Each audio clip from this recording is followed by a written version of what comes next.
नमस्कार दोस्तों, आप सभी का स्वागत है। लूसेंट की सीरीज चल रही है मध्यकालीन भारत का इतिहास। मैं लूसेंट से पढ़ा रहा हूँ। लूसेंट को मैं बहुत सिंपल आपके लिए कर दूंगा। एक तरीके से इस सीरीज का नाम मैंने रखा है पोस्टमार्टम। सच में मैं इसका पोस्टमार्टम करने वाला हूँ। देखिए, मैंने पढ़ पढ़ के इसका पोस्टमार्टम ऑलरेडी कर दिया है। तो मैं इतने सिंपल तरीके से आपको बताऊंगा, कहानी पूरी बता दूंगा ना, कि जो इसमें कंटेंट लिखा हुआ है लूसेंट में, वो सबसे सिंपल आपको लगना शुरू हो जाएगा। तो चलिए शुरुआत करते हैं। 3 लेक्चर ऑलरेडी मैंने मध्यकालीन भारत के इतिहास के पढ़ा दिए हैं। पहला अरबों का आक्रमण हुआ था।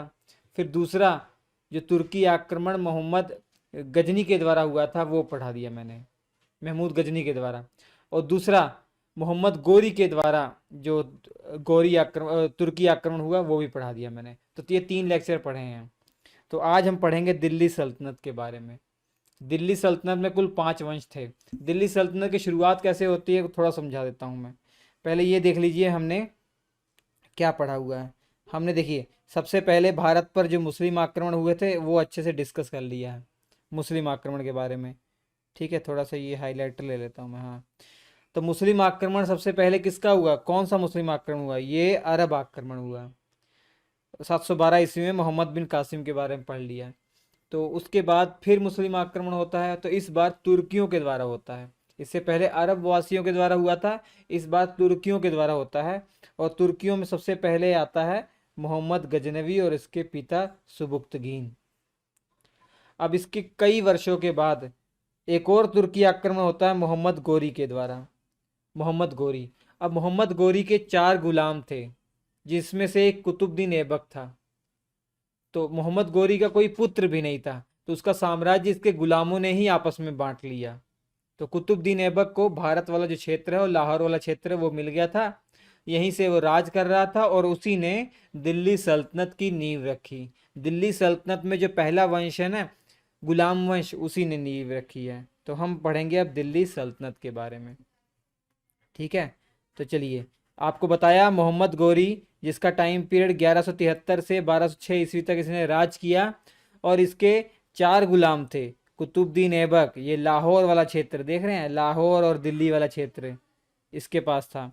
और ताजुद्दीन यलदोजा, गजनी वाला जो क्षेत्र है, ये गजनी वाला क्षेत्र इसको मिल गया था। और बख्तियारुद्दीन खिलजी, बंगाल वाला क्षेत्र इसके पास आ गया था। ये वही है जिसने नालंदा विश्वविद्यालय को तहस नहस कर दिया था।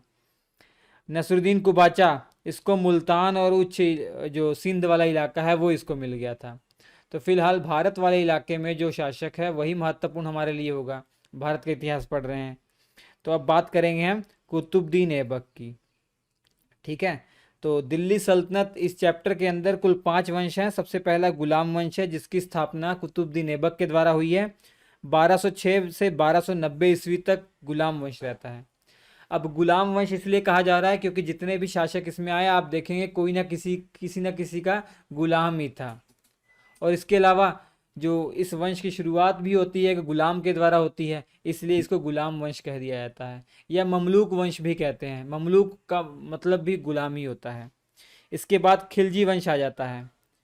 ठीक है, खिलजी वंश गुलाम वंश के आखिरी शासक क्यूमर्स होते हैं, उनको समाप्त करने के बाद यहाँ खिलजी वंश की स्थापना हो जाती है। और खिलजी वंश को समाप्त करने के बाद तुगलक आ जाते हैं 1320 से 1414 ईस्वी तक।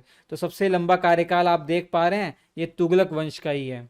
उसके बाद सैयद वंश 1414 से 1451। तो ये आपके जो 4 वंश हैं ये आपके तुर्की थे, ये मूल रूप से तुर्की थे। लेकिन इसके बाद एक अलग साम्राज्य आ जाता है जो अफगान के रहने वाले अफगानी थे। तो ये है लोधी वंश। ये है लोधी वंश। 1451 से 1526 तक राज करते हैं। और 1526 में बाबर आता है, इब्राहिम लोधी को मारने के बाद दिल्ली सल्तनत समाप्त कर देता है और एक नए वंश की शुरुआत हो जाती है, आप जिसको मुगल वंश कहते हैं। तो फिलहाल आगे बढ़ने से पहले गुलाम वंश हमको पढ़ना है। गुलाम वंश में ये शासक हैं, स्क्रीन पर आपके देख लीजिए, शासक हैं। इनके बारे में आपको सबसे पहले महत्वपूर्ण जानकारी लेनी है। थोड़ा मैं और छोटा करता हूँ। हाँ, देखिए, दिल्ली सल्तनत में गुलाम वंश 1206 से 1290 तक चला, पता लग गया आपको। सबसे पहले शुरुआत होती है कुतुबुद्दीन ऐबक से। इसके बाद कई सारे शासक आते हैं, लेकिन आपको पढ़ना क्या क्या है मैं बता दूं, परीक्षा की दृष्टि से महत्वपूर्ण। कुतुबुद्दीन ऐबक महत्वपूर्ण है, इसके बाद इल्तुतमिश के बारे में पढ़ना है, वो महत्वपूर्ण है, लेकिन सबके बारे में थोड़ा थोड़ा चीज़ मैं बता दूंगा, कहानी बतानी है मुझे ना, तो इसलिए। उसके बाद रज़िया सुल्ताना इल्तुतमिश की ही बेटी थी, ये बता दूंगा मैं आपको। कुतुबुद्दीन ऐबक का गुलाम था इल्तुतमिश, और इसका दामाद भी यही था, दामाद भी था ये, और इसका गुलाम भी था। और इल्तुतमिश की बेटी थी रज़िया सुल्ताना। रज़िया सुल्ताना के बाद आपको पढ़ना है सबसे महत्वपूर्ण, ये बलबन है, ठीक है। नसरुद्दीन महमूद के बारे में बता दूंगा कि टोपियां सिल सिल के किस तरीके से अपना इसने जीवन चलाया, राजा जैसा ये रहा ही नहीं कभी। तो गयासुद्दीन बलबन के बारे में बताऊंगा, जिसने लौह और रक्त की नीति अपनाकर अपने दुश्मनों का सर्वनाश कर दिया था। तो ये मुख्य तौर पर ये 5 शासक हैं जिनके बारे में समझना है, तो ध्यान से समझिएगा। तो शुरुआत हम करते हैं दिल्ली सल्तनत के पहले शासक कुतुबुद्दीन ऐबक की। और कुतुबुद्दीन ऐबक ने किस वंश की शुरुआत की थी? गुलाम वंश की स्थापना की थी। गुलाम वंश को एक और नाम से जाना जाता है, गुलाम वंश को ममलूक वंश के नाम से भी जाना जाता है। किस नाम से जाना जाता है? ममलूक वंश। ममलूक का भी मीनिंग होता है गुलाम ही, सेवक। तो संस्थापक बेझिझक आपको समझ में आ गया, कुतुबुद्दीन ऐबक है। लेकिन अगर पूछा जाए गुलाम वंश का वास्तविक संस्थापक कौन है ना, या दिल्ली सल्तनत का वास्तविक संस्थापक, तो इल्तुतमिश आप बताएंगे। वास्तविक शब्द आएगा तो इल्तुतमिश बता देंगे। वास्तविक का मतलब ये है कि भैया कि विधिवत तरीके से किसने इस वंश की शुरुआत की है, ठीक है। तो कुतुबुद्दीन ऐबक तो अपने आप को जीवन भर जब तक जिया, 1210 ईस्वी तक जिया, तब तक इसने अपने आप को गुलाम ही समझा, सेवक ही समझा। बचपन से ही बच्चों इसका जीवन बहुत कठिनाइयों से गुजरा। ईरान में निशापुर एक बाजार है, वहाँ प्राचीन काल में गुलामों को बेचा जाता था, वहीं बेचारे को बेच दिया गया था, निशापुर में इसको बेच दिया गया था। और खरीदा किसने था? वहाँ के एक काजी फखरुद्दीन अब्दुल अजीज कुकी ने इसको खरीद लिया था। लेकिन बाद में जो अब्दुल अजीज कुकी हैं, इनकी मृत्यु के बाद इनके बेटों ने भी उसको बेच दिया, और इस बार खरीदा मोहम्मद गोरी ने। मोहम्मद गोरी ने इसकी अहमियत समझी, और हर युद्ध में, हर इम्पोर्टेंट चीज़ में अपने साथ इसको लेकर जाता था, ठीक है। और गोरी ने इसको क्या किया? अमीर आखूर का पद दे दिया। मतलब जो अस्तबल होते हैं, घोड़ों का रखने वाला अस्तबल हो, वहाँ का जो सबसे बड़ा अधिकारी होता है वही है अमीर आखूर का पद। देखिए ये है आपका कुतुबुद्दीन ऐबक, ठीक। चलिए, अब तराइन का जो युद्ध होता है, 2 युद्ध होते हैं ना, 1191-92 में। उसके बाद चंदावर का जो युद्ध होता है, चंदावर का युद्ध आपको पता है कि जयचंद के साथ होता है। इन सभी युद्धों को आप समझ गए हैं, और इन सभी युद्धों में ये अपने साथ लेकर गया था, मोहम्मद गोरी कुतुबुद्दीन ऐबक को अपने साथ लेकर गया था, याद रखेंगे। इसके अलावा आप ये भी जानते हैं कि गुजरात में एक बार बहुत करारी हार मिल गई थी 1185 के आसपास। किसको? मोहम्मद गोरी को। तो उसके 12 साल के बाद गुलाम ने आकर गुजरात में विजय हासिल की, और किसको हराया? भीमद्वितीय को हरा दिया। ये वही है चालुक्य वंश के शासक, ठीक है, जिसे सोलंकी वंश भी कहते हैं। गुजरात का चालुक्य वंश है। 3 चालुक्य वंश पढ़ने हैं आपको, मैंने पढ़ा दिया ऑलरेडी, आप जाकर देख सकते हैं दक्षिण भारत के इतिहास में। अब देखिए कुतुबुद्दीन ऐबक का मतलब क्या होता है? चंद्रमा का देवता। कुतुबुद्दीन ऐबक का शाब्दिक मीनिंग होता है चंद्रमा का देवता, ठीक है। एक बार आप मैप समझने का प्रयास कीजिए। ये जो मैप है ना, ये कुतुबुद्दीन ऐबक के द्वारा ये साम्राज्य फैलाया गया है। इतना इतना साम्राज्य कुतुबुद्दीन ऐबक के द्वारा फैलाया गया है, ठीक है। और ये बाकी का जो साम्राज्य है आगे चलकर इल्तुतमिश के द्वारा फैलाया जाएगा, वो बात की बात है। लेकिन अपने जीवन काल में कुतुबुद्दीन ऐबक ने इतना अपना साम्राज्य फैला लिया था। चलिए, अब बच्चों राज्याभिषेक इसका 25 जून 1206 ईस्वी को होता है। मोहम्मद गोरी की हत्या जब हो जाती है, उसकी मृत्यु के बाद ये अपने आप को राज्याभिषेक करवाता है 1206 ईस्वी में, और 25 जून 1206 ईस्वी में। और राजधानी बनाता है लाहौर को। तो अपनी राजधानी ये लाहौर को बनाता है, ठीक है। इसके बाद याद रखिए बच्चों, 1208 ईस्वी में जो मोहम्मद गोरी का एक भतीजा था गयासुद्दीन महमूद, इसने कुतुबुद्दीन ऐबक को दास मुक्ति पत्र दिया। मतलब एक औपचारिक रूप से कह सकते हैं कि गुलाम से फ्री कर दिया, जैसे गुलाम मोहम्मद गौरी का था, तो मोहम्मद गौरी का गुलाम था, इसका मतलब कोई गुलाम किसी का होता है ना तो पूरे फैमिली का गुलाम हो जाता है। तो जब गयासुद्दीन महमूद को ये पता लगा इसका साम्राज्य जो है लाहौर और दिल्ली वाले क्षेत्र में कुतुबुद्दीन ऐबक राज कर रहा है, तो इसने खुश होकर एक दास मुक्ति पत्र दे दिया कि भैया आप हमारी गुलामी से, हमारे परिवार की गुलामी से आप मुक्त हो, आप सुल्तान अपने आप को घोषित कर दो, कोई दिक्कत नहीं। लेकिन याद रखिए पूरा जीवन भर इसने अपने आप को सुल्तान कभी घोषित नहीं किया। हालांकि इसको सुल्तान की उपाधि मिली भी नहीं थी। उस समय क्या होता था, दिल्ली सल्तनत के जो राजा होते थे ना, शासक होते थे, इनको सुल्तान की उपाधि बगदाद के खलीफाओं के द्वारा मिलती थी। लेकिन इसको बगदाद के खलीफा ने सुल्तान की उपाधि दी भी नहीं और इसने अपने आप को सुल्तान कभी माना भी नहीं। इसने अपने आप को उपाधि दी थी मलिक और सिपह सलार की, मतलब सेनापति, इसका मतलब होता है सेनापति। ठीक है। ऐबक को लाख बख्श भी कहते हैं, लाखों का दान देता था इसलिए इसको लाख बख्श भी कह दिया जाता है। बख्श मतलब बख्शीश, आप समझ रहे हैं ना, लाख, लाखों लाखों का दान देता था कहते हैं, इसलिए इसको लाख बख्श भी कहते हैं। इसको पील बख्श भी कह देते हैं। कहते हैं कि सोना भी ये दान किया करता था, पीली चीज सोना भी दान किया करता था, इसलिए पील बख्श भी इसको कहा जाता है। अब एक मस्जिद का निर्माण इसने कराया था, कुव्वतुल इस्लाम, तो भारत की पहली मस्जिद थी। ये तस्वीर है, देख लीजिए मस्जिद की, कुव्वतुल इस्लाम मस्जिद दिल्ली के अंदर है। ये निर्माण कुतुबुद्दीन ऐबक ने करवाया था। महत्वपूर्ण प्रश्न है, स्टार बना लीजिएगा इसको। ठीक है, यहाँ पे स्टार बना लीजिएगा। कुतुबुद्दीन ऐबक ने क्या किया था, पहली मस्जिद भारत की कुव्वतुल इस्लाम वो बनवाई थी। ठीक, इसके अलावा ये पेन थोड़ा सा कलर, हाँ ठीक है। इसके अलावा अढ़ाई दिन का झोपड़ा, अढ़ाई दिन का झोपड़ा अजमेर के अंदर है। अढ़ाई दिन का झोपड़ा अजमेर के अंदर ये बनवाया था इसने। ये देख लीजिए, अढ़ाई दिन का झोपड़ा है। ये पहले संस्कृत विश्वविद्यालय था, इसको तोड़कर अढ़ाई दिन का झोपड़ा बनाया था। विग्रहराज विसल देव के द्वारा ये बनवाया गया था, उसी को तोड़कर अढ़ाई दिन का झोपड़ा बनाया गया था इस कुतुबुद्दीन ऐबक के द्वारा। और कहा जाता है कि अढ़ाई दिन लगे थे इसको बनाने में, इसलिए इसको अढ़ाई दिन का झोपड़ा कहा जाता है। अब कुतुबुद्दीन ऐबक ने कुतुब मीनार का काम करवाया, कुतुब मीनार का निर्माण कार्य करवाया, और आगे चलकर इल्तुतमिश ने भी इसे पूरा किया, और आगे कई और शासकों ने इस पर रोल निभाया, आगे हम पढ़ते रहेंगे। तो लेकिन कुतुब मीनार का जो कार्य शुरू करवाया था इसी ने करवाया था। ठीक है। और बेचारे की 1210 ईस्वी में मृत्यु हो जाती है। 1210 ईस्वी में पोलो खेलते हुए, चौगान जिसे कहते हैं, घोड़े पर बैठ के हॉकी की तरह एक रॉड लेकर ऐसे ऐसे बॉल को मारा जाता है ना, वही खेलते समय वहां से गिर गया घोड़े के ऊपर से और बेचारे की मृत्यु हो जाती है। तो ठीक है। अब इसके बाद इसका बेटा शासक बन जाता है जिसका नाम है आराम शाह, जिसका नाम है आराम शाह। कुछ महीनों का मेहमान होता है, ये बिल्कुल बहादुर नहीं होता, इसलिए इससे गद्दी छीन कर इल्तुतमिश ले लेता है। इल्तुतमिश इससे गद्दी छीन लेता है। और इल्तुतमिश कौन है, इल्तुतमिश कुतुबुद्दीन ऐबक का पहले गुलाम हुआ करता था, लेकिन बाद में ये उसका दामाद बन गया। कुतुबुद्दीन ऐबक ने अपनी पुत्री की शादी इल्तुतमिश के साथ कर दी थी, और इल्तुतमिश ने आराम शाह से गद्दी छीन ली और अपने आप को जो है राजा सुल्तान घोषित कर दिया। और इसको सुल्तान की उपाधि भी मिली थी, बगदाद के खलीफा के मुंतसिर बिल्लाह के द्वारा इसको सुल्तान की उपाधि भी मिली थी। 1229 ईस्वी में इसको उपाधि मिली थी। ठीक है। अब इसका पूरा नाम था इल्तुतमिश का शमशुद्दीन इल्तुतमिश। ये ऐबक का गुलाम भी था और बाद में दामाद बन गया। इसको गुलामों का गुलाम कहा जाता है, इसको गुलामों का गुलाम।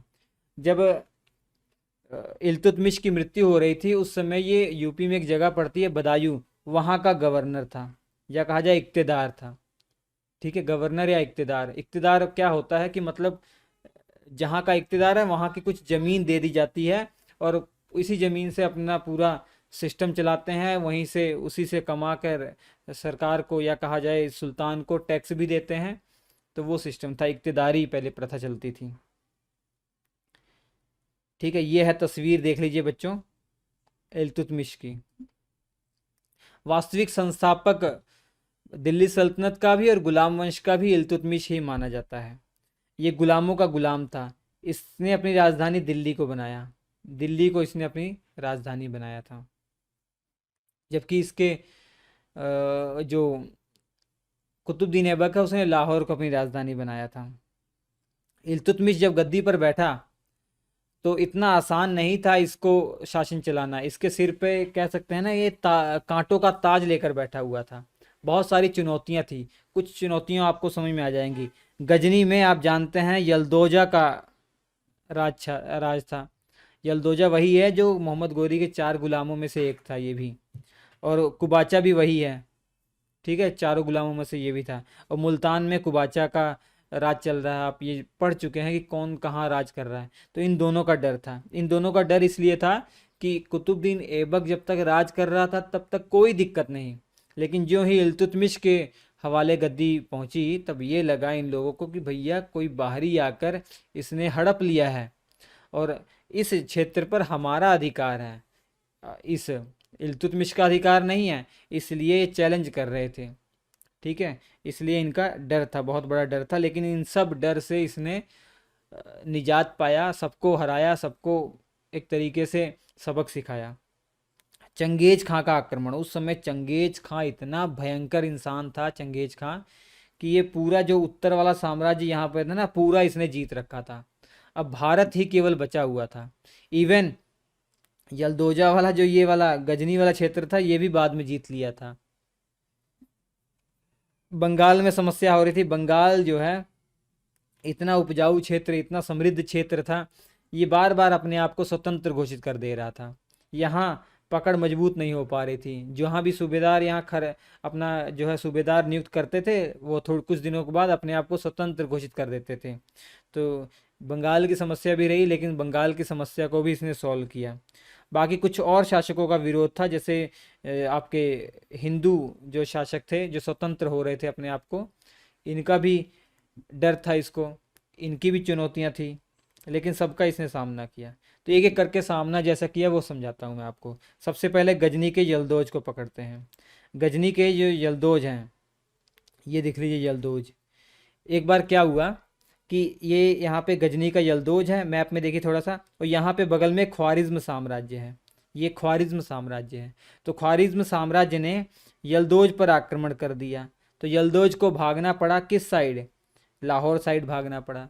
तो लाहौर में आकर वो रह गया और लाहौर से वो इल्तुतमिश को चिट्ठियाँ भेजने लग गया कि भैया जल्दी से दिल्ली की गद्दी खाली कर दो, मेरा वहाँ राज चलेगा, मैं इसका उत्तराधिकारी हूँ।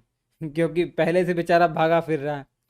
तो यलदौज और इल्तुतमिश के बीच में लड़ाई होती है। इसको तराइन का तीसरा युद्ध कहते हैं, 1216 ईस्वी में। तो इस प्रकार यलदौज को समाप्त करके यलदौज का जो डर था वो समाप्त कर दिया।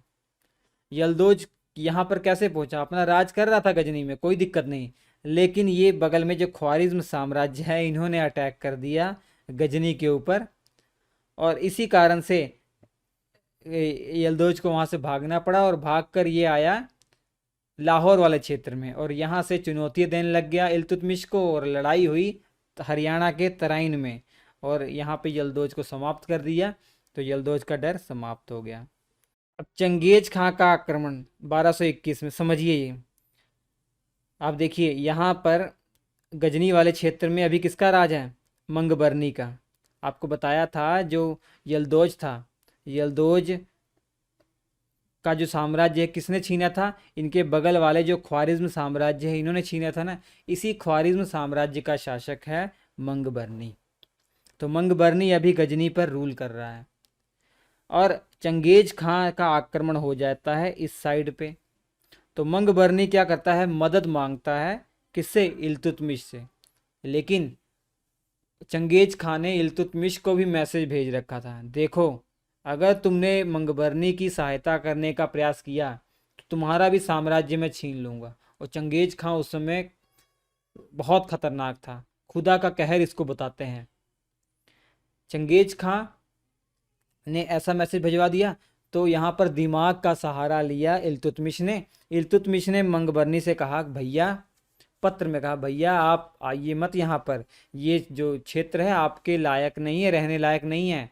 यहाँ जो मौसम है ये आपके शरीर के रहने लायक नहीं है, आप राजा महाराजा हैं। तो बड़े दिमाग तरीके से इसको मना कर दिया। और तो चंगेज खां ने आक्रमण किया मंगबरनी पर। मंगबरनी के साथ युद्ध होता है। इस युद्ध को कहते हैं battle of Indus. Battle of Indus. तो चंगेज खां ने मंगबरनी को हरा दिया और ये वाला क्षेत्र भी अपने अधिकार में ले लिया।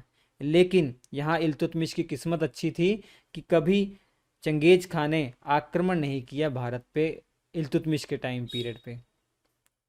ठीक है, तो यहाँ पे जो चंगेज खां का डर था वो भी एक तरीके से ख़त्म हो गया। तो देख रहे हैं कैसे कैसे धीरे धीरे चुनौतियाँ ख़त्म हो रही हैं। उसके बाद मुल्तान में ये कुबाचा था, कुबाचा का डर। और 26 मई 1228 ईस्वी को कुबाचा जो है सिंध नदी के में कूद कर अपनी जान दे देता है, आत्महत्या कर लेता है। तो इस प्रकार कुबाचा का भी डर समाप्त हो जाता है। ठीक,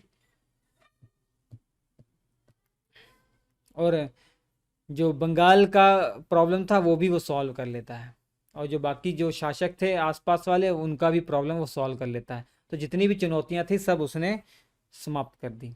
अब देखिए भारत का पहला मकबरा, भारत का पहला मस्जिद जो था वो तो कुव्वतुल इस्लाम, वो मस्जिद किसने बनवाई थी? कुतुबुद्दीन ऐबक ने। और भारत का पहला मकबरा सुल्तानगढ़ी मकबरा, ये भी दिल्ली में है और ये इल्तुतमिश ने बनवाया था। महत्वपूर्ण फैक्ट है, याद कर लीजिएगा। ठीक है, और हाँ, भारत में सबसे पहले अरबी सिक्कों की जो शुरुआत हुई है वो इल्तुतमिश के द्वारा हुई है। नोट कर लीजिएगा, अरबी सिक्कों की शुरुआत। ठीक है, जो चांदी के सिक्के होते थे उनको टका कहा जाता था, टंका, और तांबे के जो सिक्के होते थे उनको जीतल कहा जाता था। इल्तुतमिश के टाइम पीरियड पर जो तांबे से बने होते थे सिक्के उनको जीतल कहा जाता था, जो चांदी से बने होते थे उनको टंका कहा जाता था। इसके अलावा सिक्कों पर टकसाल का नाम लिखने की जो प्रथा है वो इल्तुतमिश ने शुरू की है। टकसाल का मतलब जहाँ पर सिक्के बनते हैं, जहाँ पर मुद्रा बनती है उस जगह का नाम। तो टकसाल का नाम इस मुद्रा के ऊपर लिखने की जो प्रथा है वो यहीं से हुई है। ठीक है, ये इल्तुतमिश ने ही शुरू की है। और आज भी मुद्रा पर देखेंगे टकसाल का नाम लिखा ही होता है, भारतीय रिजर्व बैंक। ठीक है, वैसे ही इसके अलावा इल्तुतमिश के बारे में आपको ये याद रखना है कि इल्तुतमिश ने एक बहुत ऐसा सिस्टम शुरू कर दिया था कि जिसके अंदर सुल्तान की सहायता के लिए 40 सदस्यों का एक ग्रुप होगा। तो इस ग्रुप को चालीसा कहा जाता था या चहलगानी कहा जाता था। सुल्तान की सहायता करने के लिए, सुल्तान की मदद करने के उद्देश्य से, साम्राज्य चलाने के लिए, सुल्तान की मदद करने के लिए बड़े बड़े अधिकारी, तुर्क अधिकारी इसमें होते थे। इस ग्रुप को चालीसा या चहलगानी कहा जाता था। लेकिन ये आगे चलकर ग्रुप बहुत खतरनाक साबित हुआ, किंग मेकर का काम करने लग गई है। जिसको चाहते उसको साम्राज्य से उठा देते, जिसको चाहते उसको गद्दी पर बैठा देते, ऐसा ये करने लग गए थे। और आगे चलकर बलबन ने इस चहलगानी को समाप्त किया। ठीक है, ये चालीसा जो 40 लोगों का ग्रुप था, इसको शुरुआत तो इल्तुतमिश ने की है, समाप्त करेगा बलबन। अब कुतुब मीनार का कार्य इसने पूरा करवाया इल्तुतमिश ने, और 1236 ईस्वी में इसकी भी मृत्यु हो जाती है। ठीक है, इसका मकबरा दिल्ली में है, और हाँ, इसके पहले जो कुतुबुद्दीन ऐबक था उसका मकबरा लाहौर में है। नोट कर लीजिएगा। अब इसके बाद आता है बच्चों रुकनुद्दीन फिरोज शाह। लेकिन इल्तुतमिश की ये इच्छा थी इसके मरने के बाद इसकी जो बेटी है वो इनके इल्तुतमिश के बेटों से भी ज़्यादा एडवांस थी। जो बेटी है बेटों से भी ज़्यादा बहादुर थी। तो इसकी इच्छा थी कि मेरी बेटी सुल्तान बने। लेकिन बन जाता है रुकनुद्दीन फिरोज शाह, रुकनुद्दीन फिरोज शाह। ठीक है, रुकनुद्दीन फिरोज शाह की माता थी शाह तुर्कान। देखिए मैं आपको समझाता हूँ फैमिली। ये इल्तुतमिश है, इल्तुतमिश की 2 पत्नियां देखिए, शाह तुर्कान और तुर्कान खातून। तुर्कान खातून की पुत्री थी रजिया, और शाह तुर्कान की पुत्री थी, वो पुत्र था जो आपका रुकनुद्दीन फिरोज शाह। तो गद्दी पर कौन बैठ जाता है? रुकनुद्दीन फिरोज शाह गद्दी पर बैठ जाता है। लेकिन ये बिल्कुल भी बहादुर नहीं होता है। इसी कारण से एक दिन सब नमाज पढ़ रहे होते हैं, पूरी भीड़ दिल्ली के अंदर। तो वहाँ पर जाकर भाषण देती है रजिया, कहती है कि मेरे पिता ने मुझे सुल्तान घोषित किया था और मैं ही आप लोगों का भला कर सकती हूँ, और ये किसको आपने सुल्तान बना दिया है? रुकनुद्दीन फिरोज शाह को। ये कुछ नहीं कर पाएगा, ये तो अपनी मम्मी का कठपुतली है, जो इसकी मम्मी कहती है वही करता है ये। तो इसके बाद लोगों ने किसको बना दिया? रजिया सुल्तान को सुल्तान बना दिया, रजिया सुल्ताना को सुल्ताना बना दिया, गद्दी पर बैठा दिया दिल्ली की। तो इतिहास में या कहे दिल्ली सल्तनत के अंदर एकमात्र औरत है जो शासिका बनी थी, वो रजिया सुल्ताना है। तो रजिया सुल्ताना 1236 से 1240 मात्र 4-5 सालों तक ही ये सुल्ताना रही, लेकिन इन 4-5 सालों में ऐसा काम इसने किए कि आज तक आप पढ़ते आ रहे हैं। 10 नवंबर 1236 ईस्वी को इसका राज्याभिषेक हुआ। उपाधि इसने ग्रहण की बच्चों उमदत उल निस्वां, ठीक है, उमदत उल निस्वां की उपाधि इसने ग्रहण की। अब इसने एक गलती कर दी, इसने एक गलती कर दी क्या? हालांकि इसके हिसाब से गलती नहीं थी, कई इतिहासकार बताते हैं कि ये गलती थी कि जो पहले से अलग अलग पोस्टों पर बैठे हुए थे, बड़े बड़े जो तुर्क अमीर थे वो बैठे हुए थे, तो उनको गद्दी से हटाकर इसने अपने जो इसके फेवरेट थे, जो इसके विश्वास पात्र थे, उनको सीट पर बैठाना शुरू कर दिया। और लोग इससे और भड़क गए, पहले से ही भड़क रहे थे कि एक औरत हमारा जो साम्राज्य संभालेगी, एक औरत हमारे ऊपर राज करेगी, और इसने ऐसे से और काम कर दिए कि लोगों में और गुस्सा आ गया। जैसे लाहौर का इख्तियार बना दिया इसने कबीर खां अयाज को, बदायूं का इख्तियार बना दिया मलिक इख्तियारुद्दीन ऐतगीन को, बठिंडा का इख्तियार बना दिया मलिक अल्तुनिया को। ये मलिक अल्तुनिया को याद रखिएगा, बठिंडा का इख्तियार है मलिक अल्तुनिया। इसी से शादी करनी पड़ी थी, किसको? इसी से शादी करनी पड़ी थी, ये येलो पेन कहाँ गया? इसी से शादी करनी पड़ी थी रजिया सुल्ताना को, ठीक है, मलिक अल्तुनिया से। और वज़ीर बनाया इसने ख्वाजा मुहाजुद्दीन को, अपना वजीर बना लिया। एक और इसने और गलती कर दी थी कि तुर्क लोगों को ये बना रही थी अधिकारी, वो तो ठीक था, बर्दाश्त कर रहे थे, लेकिन दूसरे लोग थे, जो बाहरी लोग थे, उनको कोई अच्छी पोस्ट मिल जाए तो उस समय ऐसी सिस्टम चल रहा था कि लोग बर्दाश्त नहीं कर पा रहे थे। तो इसने एक अफ़गानी था जिसका नाम था याकूत, याकूत को एक बहुत बड़ी पोस्ट दे दी, आमिर याखुर की, अपने अस्तबल का अधिकारी बना दिया इस याकूत को। तो ऐसा बताया जाता है कि जो अफ्रीकी ये मुस्लिम जलालुद्दीन याकूत था, इससे प्रेम प्रसंग था, इससे प्यार करती थी दिल्ली की ये सुल्ताना, इससे मोहब्बत में जुड़ी हुई थी, लेकिन शादी करनी पड़ी मलिक अल्तुनिया, ये भी मजबूरी थी, बताऊंगा आगे मैं, ठीक है। अब बठिंडा का इख्तियार मलिक अल्तुनिया जो था, इसने क्या किया? याकूत खां की हत्या करवा दी, ठीक है। ये मलिक अल्तुनिया ने क्या किया? याकूत खां जिससे प्रेम करती थी रजिया सुल्ताना अफ़गानी, जो अमीर आखुर का पद जिसको मिला था, तो याकूत खां की हत्या करवा दी और रजिया सुल्ताना को बंदी बना लिया, रजिया सुल्ताना को बंदी बना लिया। अब रजिया सुल्ताना के ऊपर उसने एक प्रपोजल दिया कि मैं तुमको जेल से छोड़ दूंगा अगर तुम मुझसे शादी कर लेती हो, अगर तुम मुझसे शादी कर लेती हो। तो इसने शादी कर ली, इसके बाद छोड़ दिया गया, दोनों ने शादी कर ली। अब दोनों ने ये शादी की तो इस समय दिल्ली में इसका जो भाई था, रजिया का भाई, वो गद्दी पर अपने आप को स्वतंत्र घोषित कर दिया था, वो बैठ गया था। तो जब ये दिल्ली की ओर जा रही थी, रास्ते में जगह पड़ती है हरियाणा के पास कैथल, वहाँ पर इसकी हत्या कर दी गई, डाकुओं ने इसकी हत्या कर दी 13 अक्टूबर 1240। तो इस प्रकार से रजिया सुल्ताना का खेल ख़त्म यहाँ हो जाता है, ठीक है। रजिया सुल्ताना समझ में आ गया होगा आपको। तो रजिया सुल्ताना के बाद बहराम शाह वो गद्दी पर बैठता है 1240 से 1242। आपको समझ में आ गया होगा बहराम शाह कौन है, मैंने फैमिली ट्री आपको बताया था, ये देख लीजिए, रजिया का ही भाई है, हालांकि सौतेला भाई है बहराम शाह, मतलब रुकनुद्दीन फिरोज शाह का भाई था, ठीक। तो बहराम शाह गद्दी पर बैठता है, राज्याभिषेक अप्रैल 1240 ईस्वी में करवाता है।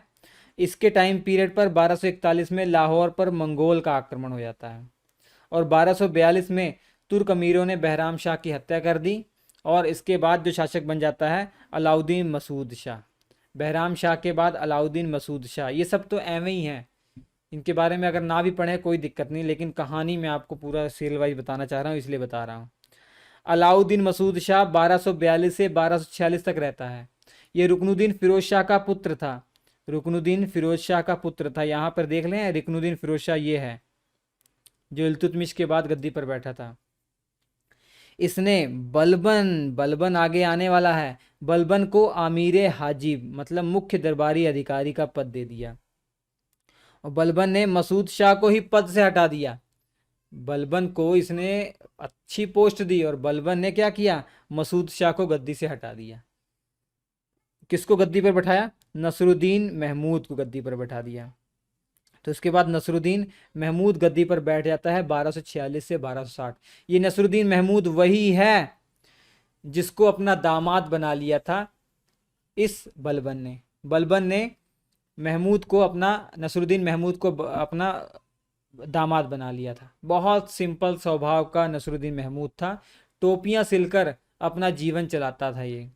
सुल्तान अपने आप को कभी इसने माना ही नहीं, सुल्तान की तरह रहा ही नहीं, बहुत सादा जीवन जिया इसने। इसकी माता का नाम मल्लिकाए जहां था। मिनहाज उस सिराज, बहुत महत्वपूर्ण ये कवि है। मिनहाज उस सिराज इसका दरबारी कवि था। मिनहाज उस सिराज की एक रचना है तबकाते नासरी। तबकाते नासरी किसने लिखी है, मिनहाज उस सिराज ने लिखी है। ठीक, ये नसरुद्दीन जो है नाम का ही सुल्तान था, क्योंकि पूरा जो साम्राज्य चला रहा है बलबन ही चला रहा है। और वास्तविक जो सत्ता थी वो जो 40 लोगों का ग्रुप था जो इल्तुतमिश ने शुरू किया था उनके हाथों में थी, और जो नायब जिसको बनाया हुआ था इसने बलबन को, उसके हाथों में थी। अब इस नायब ने बलबन ने अपना दामाद बना लिया था नसरुद्दीन महमूद को, बता दिया मैंने आपको। ठीक, और बलबन को इसने एक उपाधि दी थी, उलूग खां की उपाधि। बलबन को उलूग खां की उपाधि दी थी, ये भी महत्वपूर्ण फैक्ट है।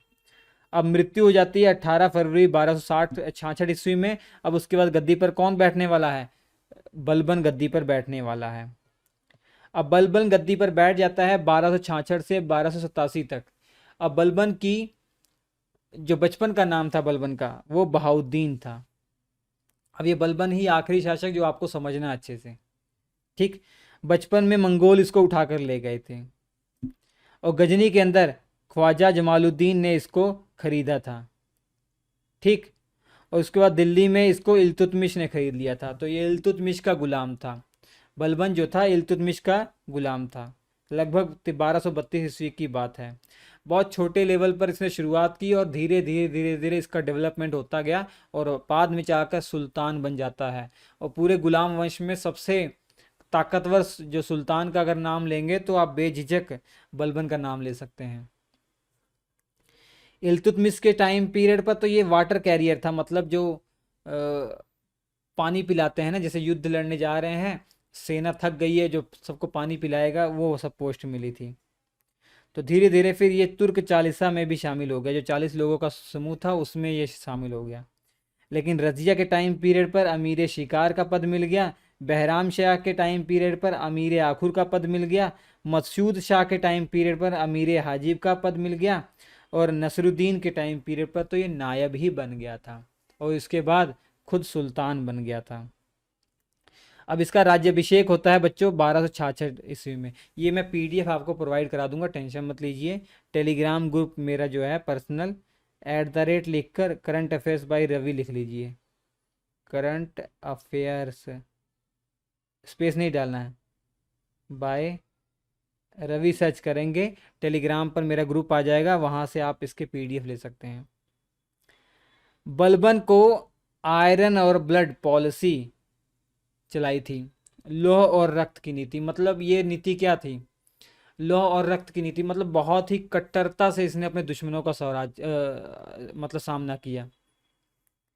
लोह मतलब तलवार, रक्त बहा देता था, तुरंत तलवार निकालकर रक्त बहा देता था। तो लौह और रक्त की नीति इसने अपनाई। इसने चालीसा को समाप्त कर दिया, 40 लोगों का ग्रुप समाप्त कर दिया, क्योंकि ये उसमें काम कर चुका था। इसको पता कि भैया ये 40 लोगों का जो समूह है सुल्तान को अच्छे से काम नहीं करने देते, इंडिपेंडेंट नहीं रहने देते।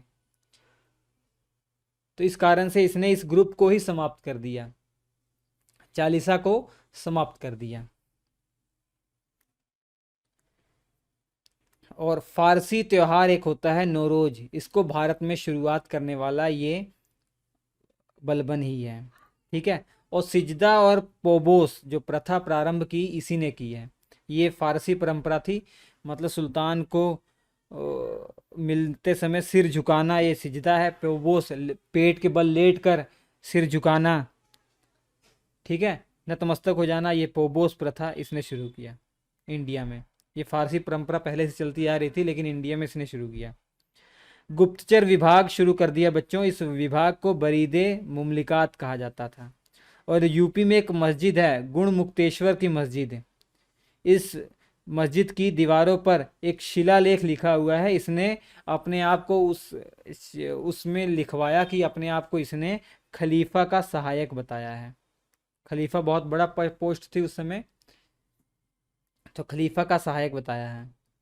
और बलबन ने दरबार में शराब बंद करवा दिया, नाच गाना बंद करवा दिया और हंसी मजाक भी बंद करवा दिया। सैन्य विभाग का गठन किया जिसे दीवाने अर्ज कहा जाता है। और इस दीवाने अर्ज के पहले जो प्रमुख थे इमादुल मुल्क थे, ठीक है, ये अमीर खुसरो के नाना है। अमीर खुसरो का भी नाम आगे आएगा दिल्ली सल्तनत जब आप पढ़ेंगे पूरा। और इसके अलावा 1285 में बलबन का एक बड़ा बेटा होता है, उसकी मृत्यु हो जाती है, मंगोलों से लड़ते हुए इसकी मृत्यु हो जाती है। तो शहजादा मोहम्मद की मृत्यु हो जाती है, ठीक है। और बलबन ने इसे शहीद आजम की उपाधि दी थी। किसको? अपने बेटे शहजादा मोहम्मद को शहीद आजम की उपाधि दी थी। और खुद पुत्र वियोग में 1287 में इस बेचारे की इसकी भी मृत्यु हो जाती है। और इसका मकबरा कहाँ पे है? दिल्ली में है। इसका मकबरा दिल्ली में है बच्चों, ठीक है। और इसकी मृत्यु के बाद बलबन के बाद ये देख लीजिए कैकुबाद गद्दी पर बैठता है। बिल्कुल महत्वपूर्ण नहीं होता है। कैकुबाद के बाद क्यूमर्स आता है और उसके बाद दिल्ली सल्तनत समाप्त हो जाता है। इसके बाद आपको पढ़ना है खिलजी वंश। नेक्स्ट वीडियो में खिलजी वंश और बाकी के जो वंश है वो मैं आपको बता दूंगा। तो होप ये बहुत सिंपल है, आपको सब समझ में आ गया होगा। पीडीएफ में प्रोवाइड कर दूंगा और अब आप अपनी लूसेंट उठाकर देखिए कि सब कुछ आपके लिए आसान हो जाएगा। लूसेंट में देखिए क्या लिखा हुआ है आपके लूसेंट में, सब आपको आसान हो जाएगा, सब समझ में आ जाएगा। आपकी लूसेंट में ये है, कहाँ भाई गया, कहाँ गया, कहाँ गया, कहाँ गया, देखिए, हाँ, मोहम्मद गोरी के बाद चैप्टर का नाम है इसका भैया दिल्ली सल्तनत, गुलाम वंश हेडिंग है। तो गुलाम वंश की स्थापना 1206 कुतुबुद्दीन ऐबक ने की थी। ये तो समझ में आ गया, कोई दिक्कत नहीं, ठीक है। चलिए, अपना राज्याभिषेक इतना तारीख को कराया ये भी बता दिया मैंने। राजधानी लाहौर को बनाया ये भी बना दिया। कुतुब मीनार की नींव रखी बता दिया मैंने आपको, ठीक है। कुव्वतुल इस्लाम मस्जिद भारत की पहली मस्जिद है, ये इसने बनवाई थी। देखिए इसमें नहीं लिखा हुआ है भारत की पहली मस्जिद है, नोट कर लीजिएगा। अजमेर का 2.5 दिन का झोपड़ा भी इसी ने बनवाया। लाख बख्श कहा जाता है लाखों का दान, ठीक है। और बख्तियार खिलजी के बारे में बताया था कि नालंदा विश्वविद्यालय समाप्त कर दिया था इसने, तहस नहस कर दिया था। मृत्यु हो गई थी चौगान खेलते हुए, बहुत सिंपल है। ऐबक का उत्तराधिकारी आराम शाह था, उसके बाद उससे गद्दी छीन ली इल्तुतमिश ने और अपनी राजधानी को दिल्ली स्थानांतरित कर दिया। लाहौर से दिल्ली बना लिया था राजधानी इल्तुतमिश ने, ये भी बता दिया मैंने। बगदाद के खलीफा से सुल्तान की उपाधि ग्रहण करने वाला पहला दिल्ली का सुल्तान था, ये भी आपको मालूम पड़ गया। तो सब कुछ मैंने बता दिया। उसके बाद रजिया बेगम गद्दी पर बैठती है, ठीक है। याकूत के साथ इसके जो संबंध मैंने आपको बताए थे। फिर इसने अल्तुनिया के साथ शादी की थी, वो भी इसमें बताया गया है। रजिया की हत्या कर दी गई थी। फिर बहराम शाह को बंदी बनाकर, फिर बहराम शाह गद्दी पर बैठा था लेकिन उसको बंदी बनाकर उसकी हत्या करने के बाद अलाउद्दीन मसूद शाह गद्दी पर बैठ गया था, ठीक है। और बलबन ने षड्यंत्र रचा, मसूद शाह को गद्दी से हटाकर नसरुद्दीन महमूद को बैठा दिया और नसरुद्दीन महमूद के साथ अपनी बेटी की शादी कर दी। उसके बाद खुद बलबन गद्दी पर बैठ गया। चालीसा जो था उसको समाप्त कर दिया सबसे पहले से, 40 लोगों का समूह। सिजदा पोबोस का जो प्रथा है वो बलबन ने ही शुरू किया था। लौह और रक्त की नीति बलबन ने ही शुरू की थी। फारसी त्यौहार नवरोज इसी ने मनाना शुरू किया था। तो गुलाम वंश का अंतिम शासक शमशुद्दीन क्यूमर्स था, ये भी बता ही दिया मैंने। तो सिंपल सी बात है, तो सारी चीज़ें आपको समझ में आ जाएगी, एक एक चीज़ आपको समझ में आ जाएगी। मैंने तो कुछ एक्स्ट्रा ही बता दिया आपको, कहानी टाइप बताया है ना मैंने। इसके बाद मैं आपको खिलजी वंश, तुगलक वंश वो सब बता दूंगा। तो हम आपसे मिलते हैं अगले एपिसोड में, तब तक के लिए नमस्कार।